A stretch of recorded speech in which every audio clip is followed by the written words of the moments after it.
Now, who knew that in 1953, not that long ago, they were making fun of the Gullah dialect on record in the Library of Congress?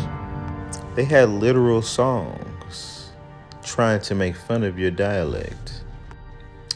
Voila, folklore of the United States, animal tales told in the Gullah dialect. They're telling animal tales in the Gullah dialect. Just look at the name of the songs. Side A. Man, get eat Adam apple.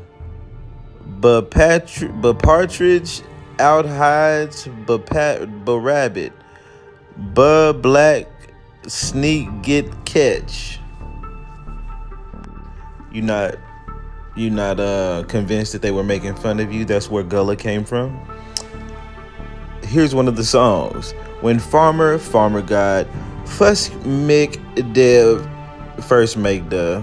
wool eben all kibber over with water. When he first made the wool, he did something over with the water. You can tell that it's a completely broken English with a patois with a Caribbean, Bahamian-like accent. What you won't find in here is any African indigenous language words from one of the tribes over there. Any African tribes from certain countries. There's no such thing as an African language.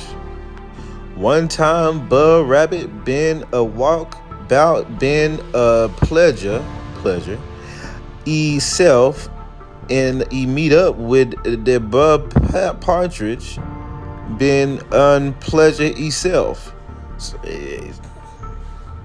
they even put a glossary in the book trying to compare so that way you can see what words mean what, okay? Tie, tar, taught, thought, tay, tear, tech, protect, and many other words, okay? Now, this record is from the 1950s, but I've also showed you in prior videos, they were making fun of that same talk in Gullah talk. See that right there? They were making fun of that well in the 1800s. Well within the 1800s. This is 1882. 1858, the Gullah Negroes are from Angola and stuff like that. So then you come in. Now, prior to this guy, Mr.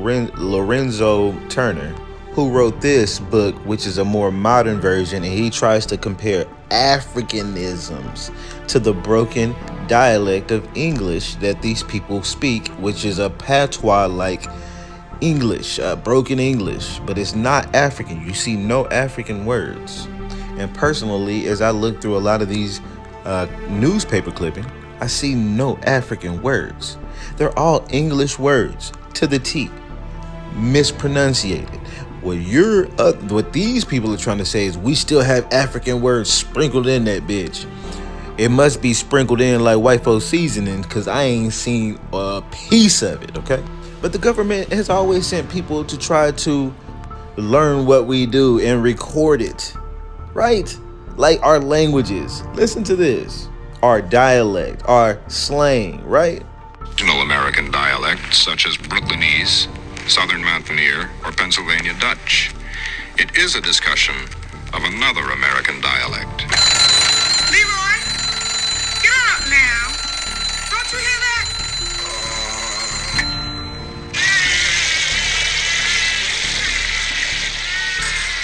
You've been tossing and turning all night long. I ain't getting no sleep at all. You having them oats again? Eat your breakfast and shut up. You see, that's not really too different from how they talked about you in the books, calling you Gullahs. This man wrote this book, and he would call you all slovenly and careless of speech. You seized on the English like, with your lazy tongue, with your clumsy tongues, right? Down here, which characteristics of laziness, these Gullah Negroes took shortcuts to the ears of these auditors. Shortcuts. That's funny, I found this other book here, see where it's from. And they got a whole area called shortcuts, trying to explain why we talk the way we talk, our same slang. It's no difference. It's no different from when they try to do it with AAVE. They always give it a new name. It's always something. It was first slur names, then like Gullah, you Gullah. Then it became, well, what's this ghetto kid like this? There is no disagreement that fluency in Standard English is necessary for formal communications. But the black child from the ghetto simply isn't learning it. Actually, the teacher is short-circuiting his own goals by rejecting the kid, his culture, and his language. Read the question. Molly. What does the master look like? Okay. Now, we take shortcuts all the time, like the popular song, They Not Like Us. They Are Not Like Us would be not utilizing the shortcut, but we put the shortcut in there to make it fit within the track. Or sometimes we really just use shortcuts in everyday language. I do it all the time. Sometimes I don't even know what I'm doing it. Okay, that's just natural for us. And I've said this myself. In fact, I'm going to make another video how they studied our shortcuts, but that's what the so-called Native Americans do when they try to pretend to be like us. Me, Big John.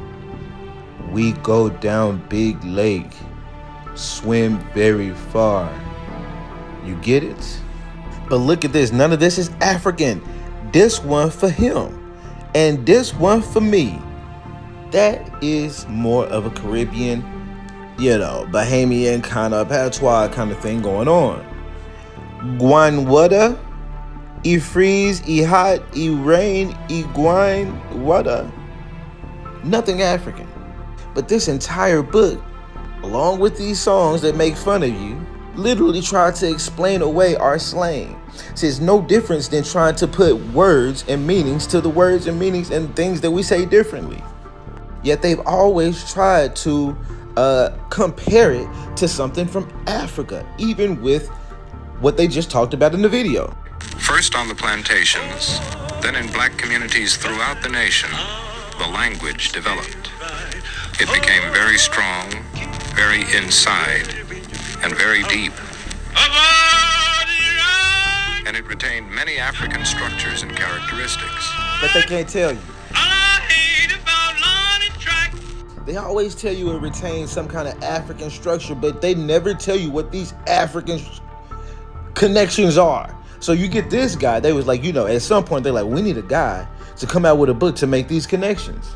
And in comes this janky mofo to write books like this and try to make words that you just seen were nowhere near African, try to compare them with as many African near sounding words as possible.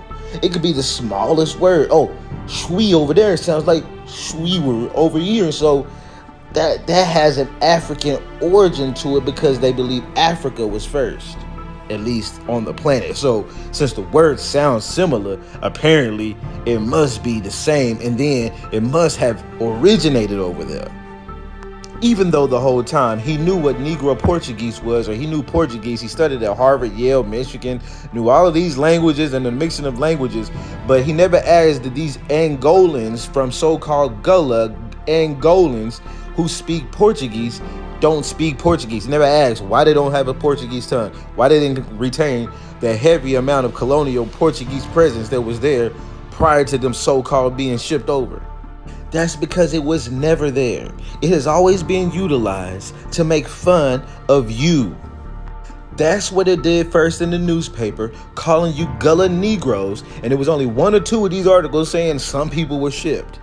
But Gullah was basically just used to call you a African, a slave, anything. It was a slur used by itself without Geechee many times, and sometimes many times utilized with slurs. Making fun of the way you talk, all of these in the 1800s, before you finally get to 1946, when you finally start seeing them put the two words together, which it was never together before that.